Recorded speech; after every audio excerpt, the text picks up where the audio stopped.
我还能不能再回国了？我说你又没在国内干什么坏事，为什么会说还能不能再回国？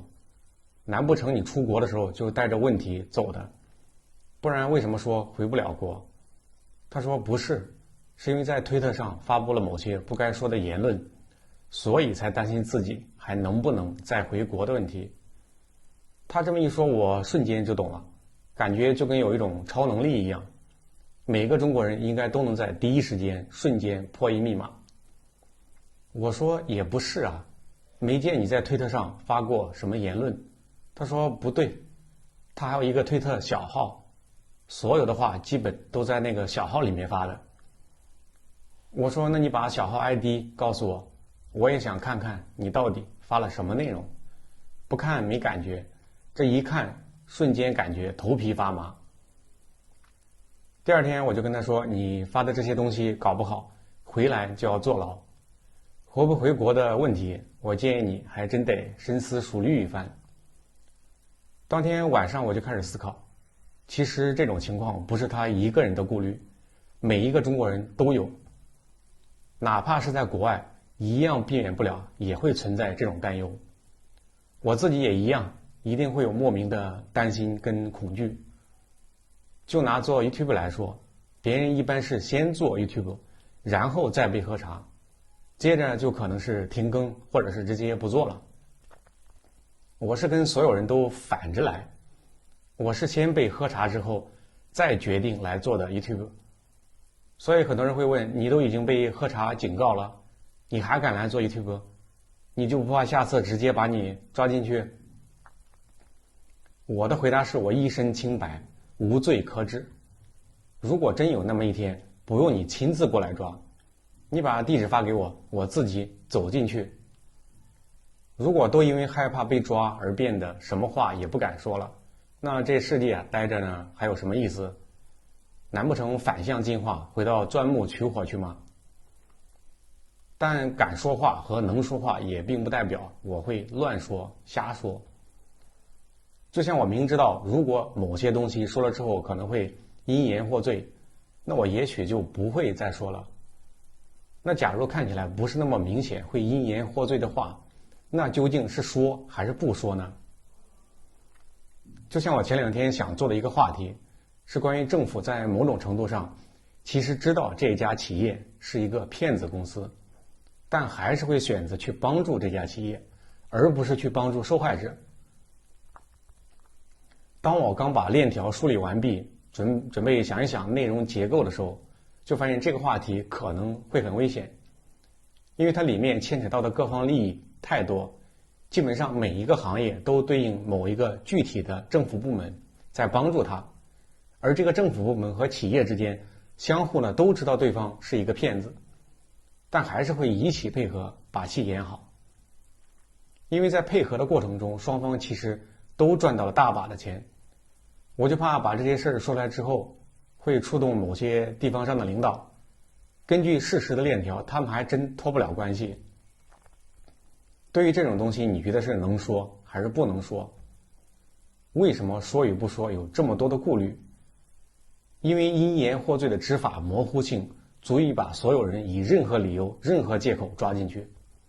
不管是政治冒犯类语言，还是揭露地方政府的暗箱操作，通通呢都可以扣上寻衅滋事的罪名。正因为这种模糊和不确定性，让每一个人都有可能成为因言获罪的受害者。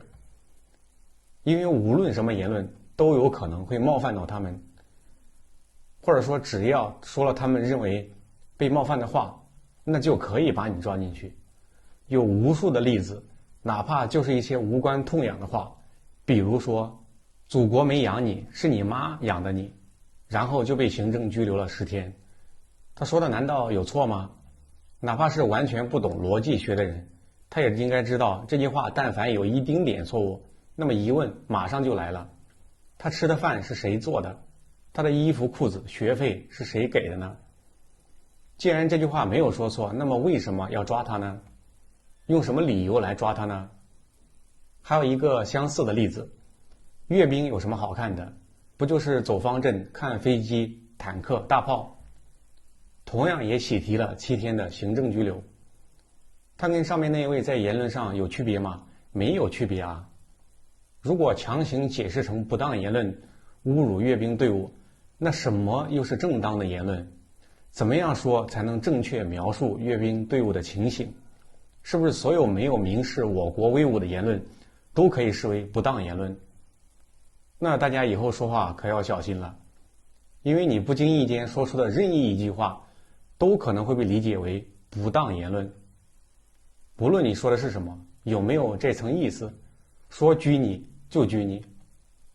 为什么可以做到这么随意，想拘留谁就拘留谁？这就要说到法律条文的滥用了。怎么个滥用？用什么借口？根据《治安管理处罚法》的第26条规定，虽然没有明确提到有辱国罪、诽谤罪等等，但都可以解释为是对社会情感的破坏，从而归入第4条其他寻衅滋事罪。如果严重，还可能会直接给你提升一个等级，上升到刑法中的寻衅滋事罪，那就完全不是一个概念的了。前者如果说是行政违法，那后者就属于是刑事犯罪了，要服役要坐牢的了。比如我们说一个处罚最轻的例子，在2020年公开举牌代表不为民做主，不如回家抓老鼠的成都公民谢俊彪，他就因为这句话被刑事拘留了30天，这都已经是算轻的了。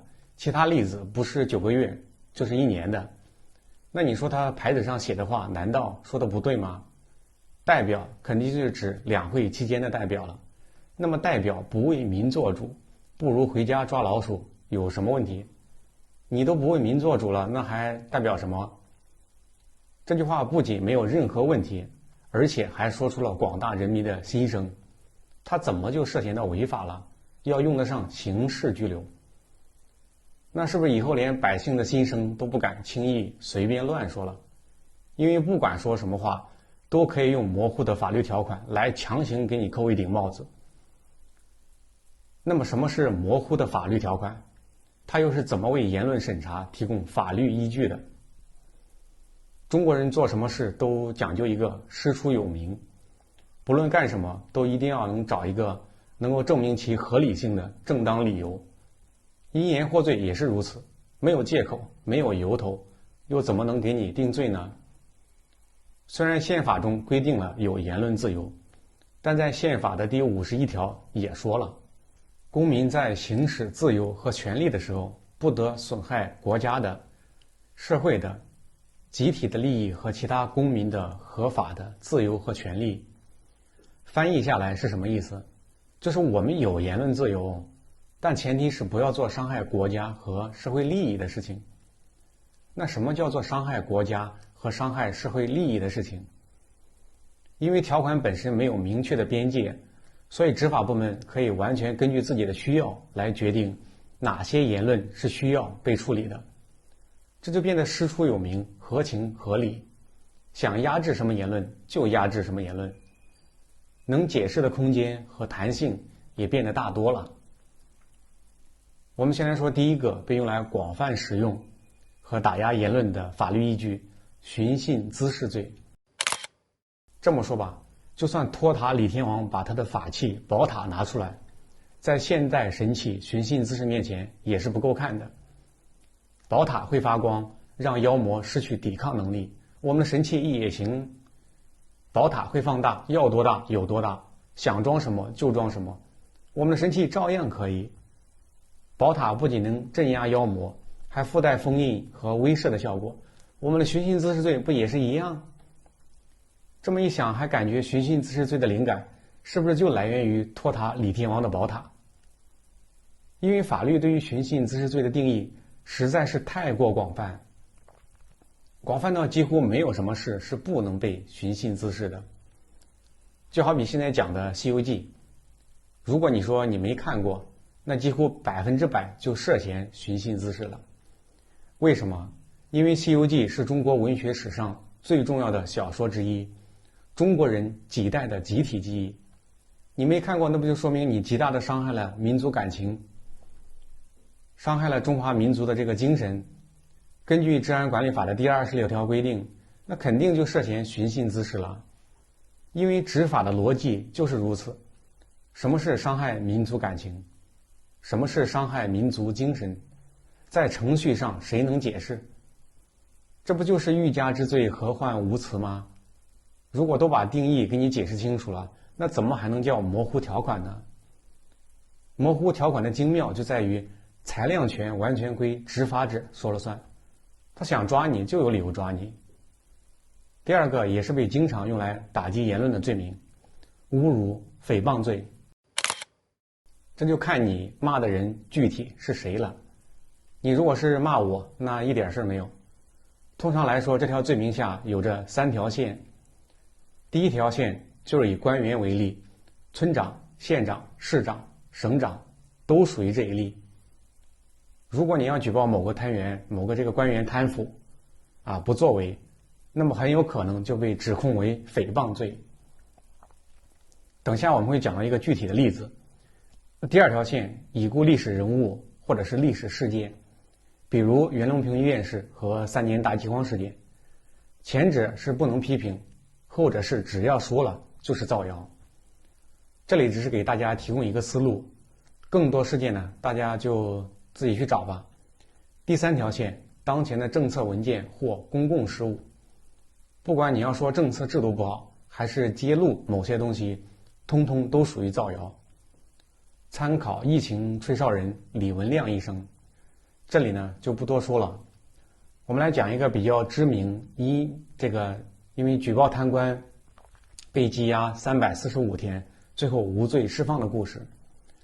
故事的情节呢也很简单，就是在微博上实名举报某省部级高管、国家工商总局副局长、原重庆市副市长马其正、上海市高级人民法院院长、原贵州省公安厅厅长崔亚东、陕西省副省长、原陕西省公安厅厅长杜航伟、华润集团董事长宋林等4人贪污腐败的问题，后来就在重庆市的家中被北京市的警察刑事拘留，关在了北京市1级看守所。要说举报人刘虎还不是一个普通人，因为他的身份是新快报的调查记者，跟当年的王志安是同一个职业。在刘虎被刑事拘留的6天之后，就涉嫌诽谤罪的名义执行逮捕，后来又被移送审查起诉。2014年8月3号，因为起诉证据不充分，被以取保候审的名义无罪释放。这件事的意义和反思就在于，举报揭露真相的代价实在太大，因为搞不好就面临巨大的人身危险和风险。刘虎还算是幸运的，起码在关押了346天后，终于证明了自己的清白。但反过来的是，有多少是跟刘虎做着一样的事儿，但是呢却没能走出来的人？这样的人到底有多少，我们也不知道。第3个，煽动颠覆国家政权罪，前身也叫反革命罪，主要是用来防止有人通过宣传、诽谤和造谣的方式意图推翻政府或社会主义制度。但在实际的操作中，这个罪名可能也包含批评、抱怨政府，因为诽谤与批评之间根本就解释不清楚，没有什么明确的定义可以解释什么样的言论算煽动，什么样的言论又算批评。总之，两者之间的界限只有一线之隔。在许多煽颠罪的案例中，哪怕有一些只是最温和的批评，但也能够被定义为煽动或者是颠覆。关于这一条，大家有兴趣的可以自行搜索了解一下，在这里就不展开讨论了。正是因为说什么都是冒犯，什么话都有罪，才变成了如今这个大家都集体沉默的局面。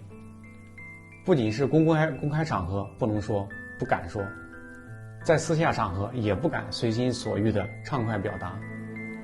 在这样的环境中，表达成了一种风险，沉默成了一种自保。或许很多人会问，既然如此，为什么还有人会选择发声？因为每一句被压抑的真相都会成为下一句沉默的伏笔，而每一次沉默就让那些模糊的边界更加肆无忌惮地吞噬自由。作为普通人，我们并非天生勇敢，也没有那个能力改变世界的规则。但正因为如此，每一次选择不沉默，每一次选择坚持去质疑与探讨，都是在为言论自由的希望争取一次微弱的、狭小的空间。或许我们无法承受因言获罪的代价，但你可以选择在力所能及的范围之内，该说就说。言论自由不应该只是一句简单的宣传口号，更应该是所有人应当守护的最基本底线。倘若某天沉默会被打破，取而代之的是自由的声音，那个时候再看今天，我们每个人的坚持都是这座灯塔上最微弱却最重要的光。